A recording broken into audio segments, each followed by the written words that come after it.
Invest Africa, proudly brought to you by KPMG.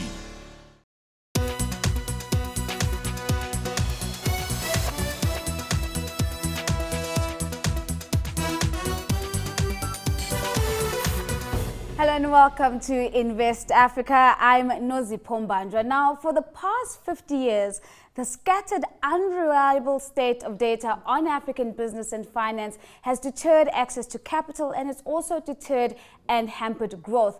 This state of affairs seems to be changing steadily, and this with an array of big data tools that are coming to the market and transforming the process for a multitude of users, including farmers, small business owners, policymakers, as well as international stakeholders looking to invest on the African continent. Tonight, Invest Africa explores the role and the impact of big data on investment. And joining me at the desk to unpack this rather chunky term, I'm joined by Udvir Sitharam. He's the head of analytics at F&B Business, as well as Karen Kruger, who's associate director responsible for data and analytics at KPMG South Africa. Thank you guys for making the time to join us. Udvir, let me start off with just making the distinction between data and big data. What makes big data big data? I think the easiest sort of distinction here is to say that data normally comprises internal and a little bit of external information. Big data will be much more focused on external information that arrives very, very quickly and can be a bit complex to go and interpret. So you have your technical definitions of it, but high level, it's meant to be large amounts of information that arrive very quickly, and they sometimes can be a bit complex to go and interpret. Would you go with the same distinction, Karen? It's large and oftentimes arising unexpectedly and quickly? Absolutely. I think probably the single biggest difference in how we used to deal with data is that we had quite traditional data structures, and it was easy fitting data into those structures and analyzing the data. Where with big data, due to just the sheer volume of data and the different formats, it's a bit more tricky, and we need to get our heads around that. Why does it matter though, Karen? If I'm a business owner, I'm sitting pretty as a CEO, not necessarily a market leader, but I'm doing well in terms of my own market share. Why should I be paying attention to big data? Data is the new currency, and that's how you derive value and a competitive edge. If you can harness the data both from inside and outside your organization and make decisions really fast, sometimes in real time, that unlocks so much value and a competitive advantage, which you will be missing out if you almost turn a blind eye to what is happening in the world of so data. there's an element of agility that data gives you, Udvir. What else can one put in that bag of arsenal and saying, this is what big data is actually giving me? So big data would be something that gives you the competitive edge. Data by itself means very little unless it can be turned into actionable insights. Right. So it becomes very easy to go and say, let's analyze stuff. If we're not going to take action from what we analyze, then what are we really doing? So to the point of being able to react quickly and to react with agility, if you make that first mover advantage in your industry, in your surroundings, you then get to effectively have greater profits or greater income for your business. You've used a term that I just think has begun to be thrown around very carelessly, and that's insights. And you have a lot of these companies coming to the market and say, oh no, we're giving you insights. Yes. Does every company that does insight actually move from a big data premise? I mean, I don't always get the sense that that connection is there. Yeah, so I would say insight in general is providing, let's call it a conclusion or a statement that you did not really see in the raw detail behind it. Whether that insight is relevant to you, whether that insight comes from big data or not, that then goes to what the company is trying to go and solve for. So you might have insight that you get from your internal resources, which can then be either, let's call it enhanced, or maybe not even enhanced at all, maybe complete opposite. It could be contradictory to what the big data says about the same problem at hand. So certainly it's a question of insights, Karen, but it's also about seeing the trend really quickly and then making a decision about how do you react to that trend. Yep, and that's absolutely the power of big data, is knowing very clearly what's the business problem that you're trying to solve, and then turning the data that you gather into actionable insights, which really makes an impact on where you're heading with your business or how you interact with your customers or your suppliers in real time, fast, and that gives you that advantage. So let's bring it down to a company level. Where would we see big data in action? In which parts of the business would we see this? So I'm going to use a banking example. Bit of my background that I give away here.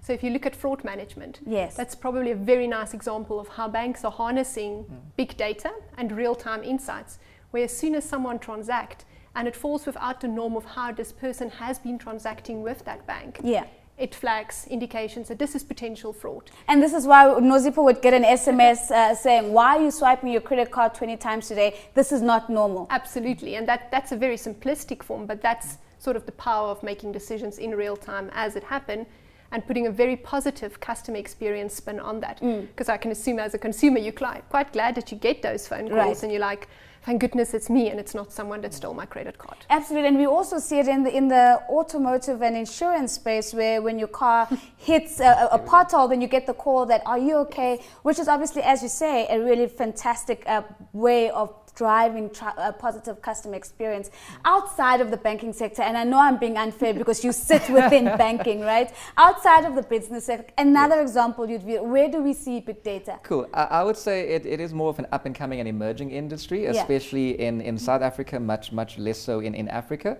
would be your agricultural industry. To go and say, well, big data refers to this information that we're getting from, let's say, farmers that reside in a particular province. So as an individual farmer, if you are trying to optimize the output of your crops, so you're trying to plant, you're trying to find the best season to plant, you're trying to find the best time to plant, you're trying to find the best way to plant, that might be done and you might have your solution for it, but the power of big data comes into harnessing that aggregated information to say, well, you're doing it this way and you're doing well.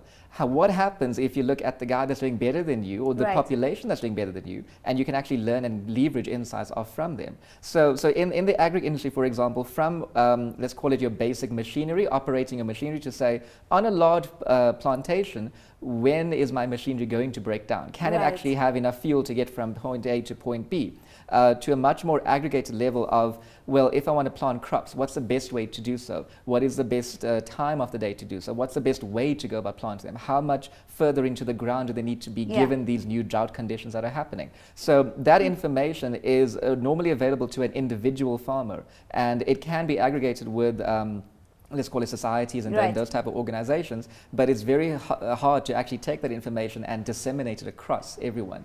With big data, you have the information that's collected, you have a means of disseminating that, and also the SMS example, if you can get an SMS that says, or some software that tells you how to do things optimally, it sounds like a no-brainer, right? It sounds like a no-brainer, kind of like every business should be harnessing big data. But what's the cost? Is it expensive to have an effective big data management system within the company? So quite a lot of the big data tools are the true traditional first starters are open source tools, but a lot of the software providers have started bolting that onto their solutions, and that can get quite pricey.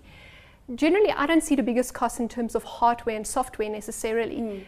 Where I see quite a lot of people that I deal with daily lose a lot of money in big data endeavors is that they don't have a clear problem that they're trying to solve. So they throw these, yes, they are expensive tools together with really expensive resources, and give them an open door almost with, go and find some insights. And they come back with insights that's not relevant and it's not answering a business problem. So where should you start? So where do you start? Do you first identify a problem, or say, maybe this isn't a problem, but I would really like to see my sales increase. So what is it that I could possibly do? And then unleash sort of your big data weaponry, if I may call it that, to try and help you unlock some of those bottlenecks? Or do you go big data first and then figure out the problem after it? So I think organizations need to keep quite a nice balance. Yeah, absolutely. It's important to know what your business problem is or where you'd like to focus. And it might be an innovative idea that you would like to be supported by data, or it might be that you are worried about agricultural weather insurance and you want to see what you can do, and then you go and look for the data. Starting with the data and looking at it and see what problem this can solve might lead you down the wrong path. Although I would pretty much encourage everyone to keep a portion of that and that curiosity, to just play with the data and come up with insights that you might not have expected and at of all. course, that proactiveness that you speak about is also important, but balancing that out, of course, with looking at real problems. But on the average CEO's desk is possibly huge pile of things that need to be done and signed off. How important is big data? Are you seeing CEOs saying, okay, let's invest in big data to get the efficiencies running in this company? I'd say, at least from the financial industry perspective, from banks in particular, the power and the, let's call it, benefit of using big data accurately, using analytics accurately, has been on the increase over the past, call it 2 to 3 years. Previously, big data used to be a buzzword that everyone knew about, but didn't really know what to call it and how to define it. Now it's becoming a bit more mainstream to go and say, well, we need these data scientists, we need the analytics teams, we need these people that can provide us with the insight to say, well, here is what they do on a daily basis. They look at data, they examine it, they have a question that we ask them, and or they are curious enough to come up with questions by themselves. So the importance has been increasing in organizations. I think it's also, to the previous point, very industry specific, to say that some industries are much further along the curve compared to others. So Nosipa, I can quantify that. We've done a survey where we asked the C-suite as a whole globally, are data and analytics important to you? Yes. And 56% of C-suite people being interviewed said that it's absolutely important and that they've started aligning their business strategies to start catering specifically for business or for big data and helping them to move from being a process-driven organization to data-driven and making decisions and future strategies based on what the data tells them. So you touched on an earlier point around the soft infrastructure, and of course also the idea that the soft infrastructure, the people infrastructure around it, just isn't quite the most affordable skills to get into the business.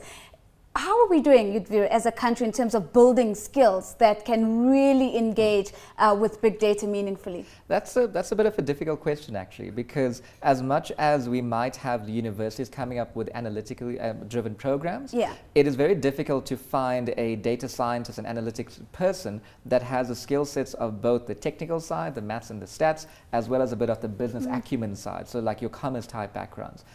It's very difficult to have that all-in-one package type individual. We've seen some universities start with those programs over the past year, so the only thing that we can say is at least we're on the right path for that. But typically the scarcity of analytic skills in this country, at the very least, is extremely short in supply. Well, on that point, there's a real scarcity when it comes to analytical skills that can really engage with big data in South Africa. We are on the right path, but we could certainly be moving faster. Let's take a short break. When we come back, we go just a little bit deeper into this conversation around big data and maybe even talk about some of the red flags that each company should look out for. I'll see you in a minute.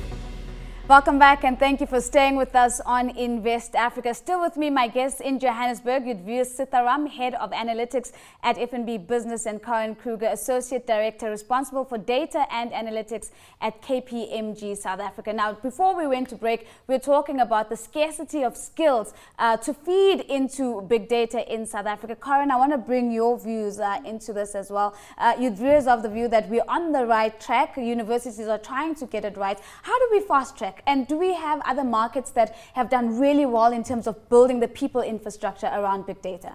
So absolutely, people is your biggest investment in this space. And what happens quite often is because the skills that are good with data and analytics get thrown into a variety of areas in the business instead of being harnessing to deliver value.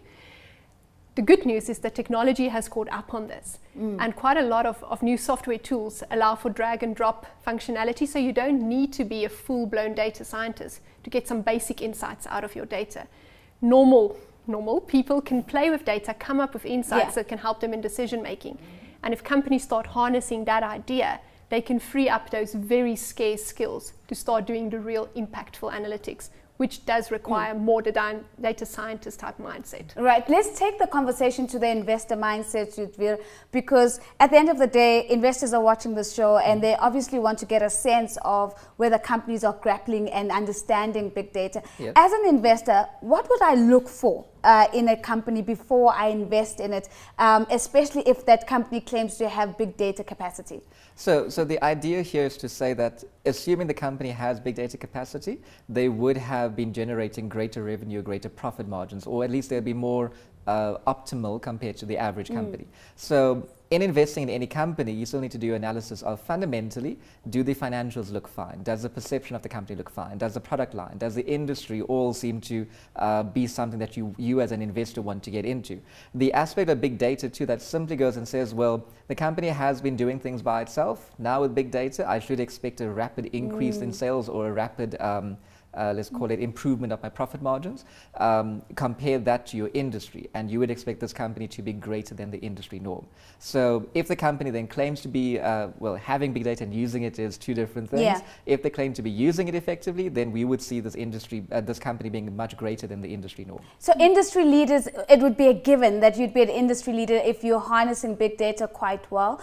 What's your view on this, Karen? What would you be looking for as an investor? So what I'll be looking for, and we've actually proven this, is that if a company puts a clear strategy in their financial statements about their data and analytics ambitions, if you look at listed companies, they generally have a higher shares earning. So it absolutely feeds through. If they're really truly harnessing it, make it important enough to put it as a statement in their financials that is very evident in their share price and in their performance. So for me, as almost going in, making a quick decision on where I should invest my money, that would be what I'd be looking for. Is there a statement around their analytics ambitions?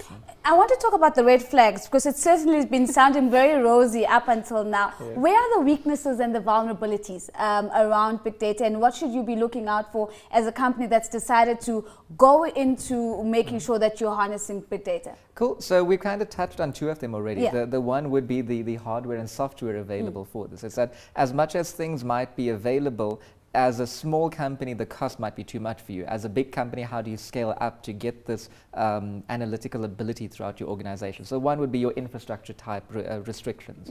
The second one would be also what we talked about from a, let's call it integrity or accuracy point of view. Of as much as you can gather all this information together, well, the accuracy is only based on aggregation. So how do you know, what is the benchmark that you're comparing things to? Number three would be the scarcity of skills. Especially if you look at any country where the data programs are not as, let's call it developed or advanced universities, that's going to become a problem. Certainly. Not a list of three, which is I still think is palatable. Are you going to add to that, Karen? For me, the key areas is data security and veracity of your data. Can you actually trust the data you keep?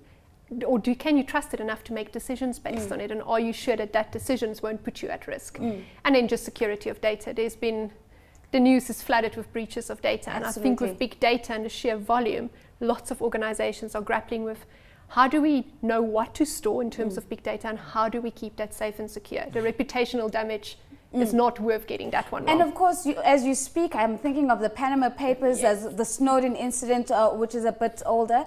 But has this deterred the appetite to invest in big data? Because when something like this breaks, it's a global catastrophe. I don't think it has deterred. I think that's the ugly stepsister of big data. Everyone liked the sexy front end and all the insights you can gain and the business value. I think this has forced people to take a step back and realize that, as with normal data, you need to keep your house in order. You need to have the appropriate governance structures around your data, keep it safe, keep it clean. And that's not always a message that people like to hear. I think the importance of that has been escalated significantly. So I do think we'll see a lot more time and effort placed there, which ultimately will have benefits in the output coming out of the analytics. So absolutely worthwhile investment from my perspective. Would you say that there's a debate around the security of data versus transparency? Again, dependent on industry. So I'd say that securing data is awesome to go and say that you have secure access in and out of that database, that data warehouse of information.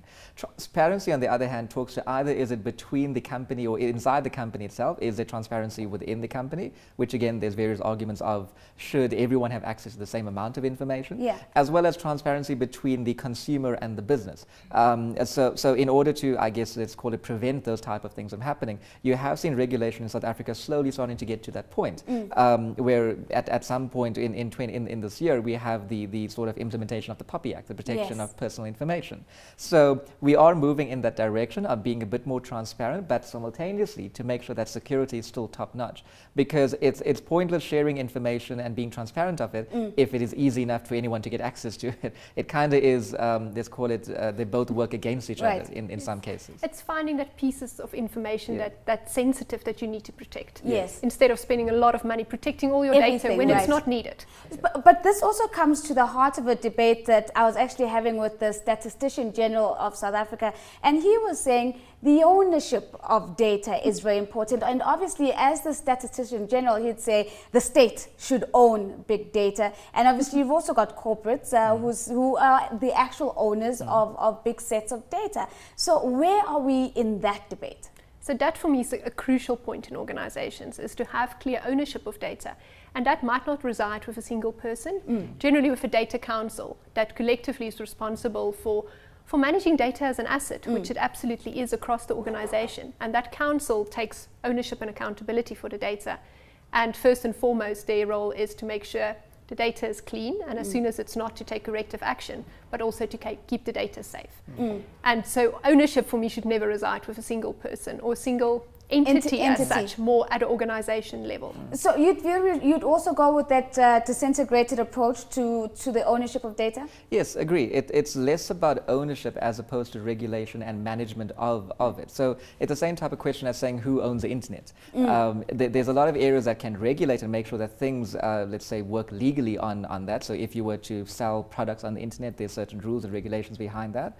The same idea with big data, where if it is publicly available information, the public needs to have some management authority over it to say, cool, these are the do's and don'ts of it. But at the same time, we also need to make sure that the ownership does not reside with a single entity or single organization, because then you get into much more complicated issues of transparency. Let me be difficult, and let me just throw the FBI Apple situation into the room. I mean, in your view, what should have been the right way to go about this? I understand the FBI ended up using a third entity to unlock this password. What's your take on this? And then I'll get Karen's.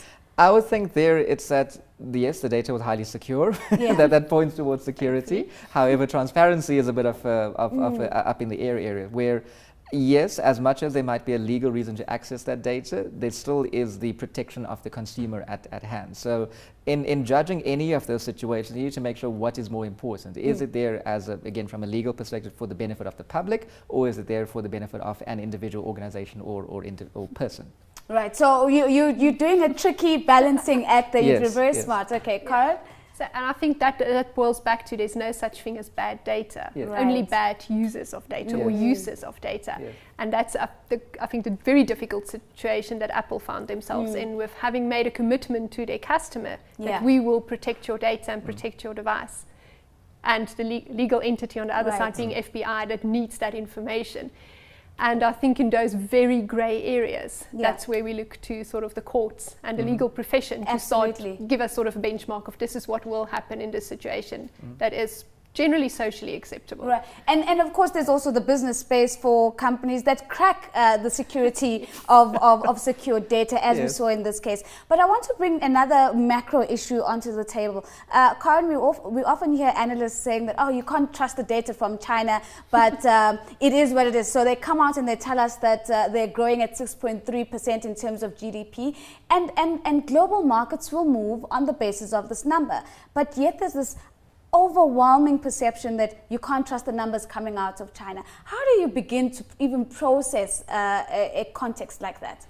So generally I would caution anyone to just take data at face value and trust the numbers and start doing a bit of sense check. The beauty of the age of information is that there's so many sources available at which you can go and correlate that information and get a sense for yourself whether, if this number is repeated at a couple of sources, you can add some level of trust to it.